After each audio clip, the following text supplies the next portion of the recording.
cheio de assunto, nenhum deles é o salário mínimo por enquanto. Mas vale lembrar que no ano passado uma das medidas lá do pacote de corte de gastos do Haddad foi não congelar o aumento real do salário mínimo, mas dar um limite de 2,5% para ele, como prevê o arcabouço fiscal. Mas aí é outra história. Porque o que está tomando o noticiário semana passada e essa semana provavelmente não deve ser diferente é o senhor Donald Trump. Mas muita coisa para atualizar nesta semana. Falando em dados, falando em inflação e tudo mais, na sexta-feira foi divulgada a inflação oficial do Brasil, que subiu 0,56% em março. Foi menor, foi uma desaceleração comparada com fevereiro. Fevereiro tinha subido 1,31%. Só que no acumulado do ano, de janeiro até março, já teve uma subida aí de 2,04% no principal indicador da inflação do Brasil, que é o Índice de Preço ao Consumidor Amplo, o IPCA, que é divulgado pelo IBGE. Nos últimos 12 meses, ou seja, de março de 24 até março de 2025, teve um avanço de 5,48%, é um avanço ainda bem acima do teto da meta de inflação, que é de 4,5% no máximo. Então, é um assunto que está ali, deve continuar sendo preocupante, ainda que não galopante, vamos colocar dessa forma, que mostrou uma certa desaceleração. Só que o que continua sendo calcanhar de Aquiles para o governo é a inflação de alimentos, que foi justamente o segmento que, de novo, mais uma vez foi o que mais subiu em março. E aí, dentro desse núcleo da inflação dos alimentos, o que mais subiu foi, por exemplo, tomate, 22,5% de aumento mensal. Ovo de galinha, 13,13%, A gripe aviária dos Estados Unidos, Brasil mandando muito ovo para lá, acaba influenciando. Café moído, segue na toada do café caro, 8,14% no mês. Por outro lado, alguns alimentos importantes, essenciais, como a carne, o arroz e o óleo de soja, foram os destaques de queda dentro desse núcleo, dentro desse segmento dos alimentos.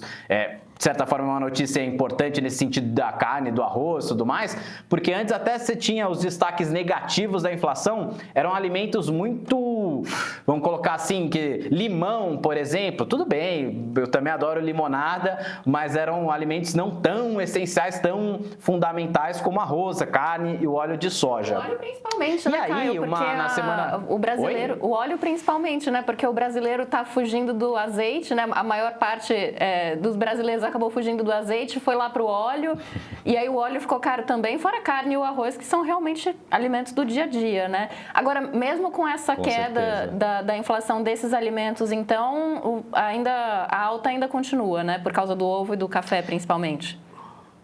Exato, o tomate, o ovo e o café. O ovo e o café tem mais peso nessa cesta de produtos do IPCA, dentro do segmento de alimentos. Só que como você pontuou, o óleo era um substituto ali do azeite para cozinhar e tudo mais. O azeite que está muito caro por conta de problemas climáticos de Portugal, principalmente. Então está muito caro e realmente, o preço aumentou demais nos últimos anos. Pelo menos você teve assim essa questão do óleo de soja ficar um pouquinho mais barato. E até me lembra a informação de que o Brasil colheu muito da soja esse ano, uma safra foi muito importante da soja ali no Mato Grosso, sobretudo neste momento do ano, só que a China está começando a comprar muita soja do Brasil justamente por conta desse problema das tarifas com os Estados Unidos. E aí levou os produtores americanos de soja a mandar uma mensagem, um recado público para o Donald Trump falando, olha, a gente precisa rever esse lance das tarifas porque os chineses vão começar a comprar mais soja do Brasil e aí vai ter muito agricultor americano quebrando. Quem Você vê como imaginar, o Brasil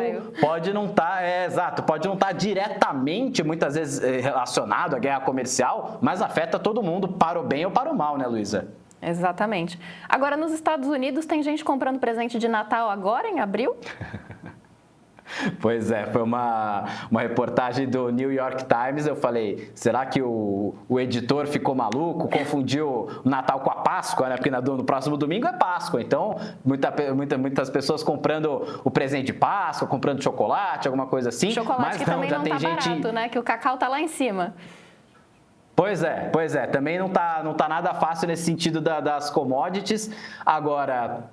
nos Estados Unidos, por conta dessas incertezas com relação às tarifas e tudo mais, tem muita gente que correu às compras por uma coisa um pouquinho mais pontual, do tipo, putz, eu precisava trocar meu celular, não era tão agora, mas eu vou correr comprar logo um iPhone, por exemplo, para quem tem iPhone e tudo mais, porque depois eu não sei se o preço vai dobrar e de fato ficar tão caro nos Estados Unidos, aí como provavelmente é o que vai acontecer. Só que tem muita gente já olhando no futuro e já tem reportagem isso da reportagem do New York Times, entrevistou uma série de pessoas que já estão ali parcelando e comprando coisas para o Natal de dezembro. A gente está nem na metade de abril, mês 4, Natal, mês 12. Então já tem essa movimentação e até a gente atualiza nesse sentido, né, o que está acontecendo com relação às tarifas e tudo mais.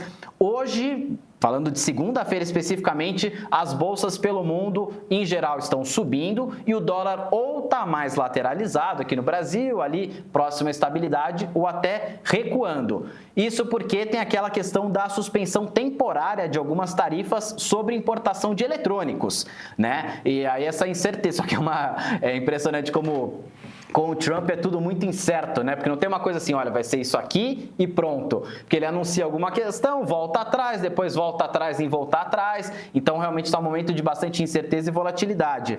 Agora, os produtos chineses, né, teriam 145% de impostos e também um outro aspecto que impacta nessa corrida dos americanos às compras ali de bens como celular, como Natal, compras do Natal, cadeirinha de bebê, por exemplo, é que tinha uma brecha que acabou lá nos Estados Unidos que permitia a entrada de produtos chineses com valor inferior a $800 sem pagar imposto. Quase mal comparando, né? Quase como aquela isenção da taxa das blusinhas do Brasil, né? que teve aí a discussão e toda a polêmica, e isso também acabou por lá. Então também está pressionado não só no eletrônico, mas também nas bugigangas, coisas um pouquinho mais simples, também tem esse aspecto. Então, como na semana passada o cenário é incerto, e com certeza é uma das pautas da semana, né? Uma semana que de agenda, de indicador, até passando para o próximo tópico, está até um pouquinho mais fraca. No sentido assim, no Brasil, em alguns países também, sexta-feira é feriado, tudo mais. E no caso do Brasil, depois da emenda tem segunda-feira feriado também. Então, o que tem de muito indicador importante essa semana, a gente vai lá para a China, porque na terça-feira, amanhã, é divulgado o Produto Interno Bruto, o PIB da China, também a produção industrial, vendas no varejo, taxa de desemprego por lá. Então, nesse momento que está tão incerta a coisa nos Estados Unidos, para o Brasil é muito importante, seria muito interessante se a China estiver indo bem na economia. Então, esses dados aqui, torcer para a China estar apresentando um número de crescimento razoável e também não só no quantitativo, mas no qualitativo que dá para ser medido pela questão da indústria. Nos Estados Unidos, por outro lado, tem lá a bateria de dados na quarta-feira de vendas no varejo e produção industrial, além de discurso público do presidente do Federal Reserve, o Jeremy Powell. E nesse momento que as tarifas podem e devem impactar bastante a inflação, ter a autoridade monetária, que é responsável justamente por controlar a inflação, é muito interessante, é muito importante para ver se tem alguma pista do que pode vir. Provavelmente ele vai dar ficar um pouco ali mais no discurso um pouco mais neutro, de que temos que observar os dados, de que o impacto das tarifas ainda é incerto, mas como a gente vem pontuando, já é um assunto que preocupa bastante nesse lado do combate à inflação também. E também, na quinta-feira, tem decisão de juros do Banco Central Europeu. Por lá, os juros, a taxa básica de juros está em 2,5%, e é uma decisão importante, até poucas vezes eu trouxe essa decisão, não apenas porque a agenda está um pouquinho mais fraca essa semana, mas porque por lá há uma incerteza sobre o que vai acontecer com os juros, porque uma parte dos diretores da política monetária lá da Europa estão sinalizando que pretendem continuar com os cortes de juros. Uma outra parte está projetando manutenção, está achando que é o momento de parar de cortar os juros. A ver. Então, São esses assuntos que vão dominar mais, além do fato Trump, claro, como a gente estava comentando, e da Argentina, uma das principais parceiras do Brasil, faz fronteira com a gente, que agora tem toda essa negociação com o FMI, novas negociações com o FMI, e que agora o câmbio está livre, né? Então vai ter, aos poucos estão soltando o câmbio no país, como se diz, e hoje já está rolando uma desvalorização forte do peso argentino. O Milei acredita que esse deve ser um projeto que melhore as economias, a economia e as contas públicas da Argentina no médio e longo prazo. A ver todos esses efeitos, realmente está complexo o cenário econômico do mundo, né?